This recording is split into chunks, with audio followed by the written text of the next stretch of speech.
కూటమి ప్రభుత్వం అధికారంలోకి వచ్చి రెండేళ్లైనా ఉద్యోగులకు ఏమీ మేలు చేయలేదన్నారు ఏపీజేఏసీ అమరావతి నేతలు. మేనిఫెస్టోలో ఇచ్చిన హామీలను ఒక్కటి కూడా నెరవేర్చలేదని మండిపడ్డారు. ఒకే ఒక్క డిఏ ఇచ్చి చేతులు దులుపుకున్నారని ఫైర్ అయ్యారు. ఏలూరులోని రెవెన్యూ భవన్లో ఏపీజేఏసీ అమరావతి నేతలు సమావేశమయ్యారు. 5 డిఏలతో పాటు ఐఆర్ 12వ పీఆర్సీ కమిషన్ను వెంటనే వేయాలని డిమాండ్ చేశారు. లేకపోతే పెద్ద ఎత్తున పోరాటం చేస్తామని హెచ్చరించారు.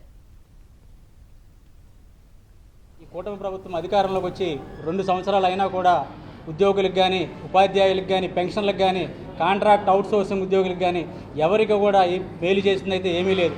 కేవలం ఈ 2 సంవత్సరాల్లో ఈ కూటమి ప్రభుత్వం ఒకే ఒక్క డిఏ ఇచ్చి సరిపెట్టుకుని తప్ప ఉద్యోగులకి చేసింది అయితే ఏమీ లేదు.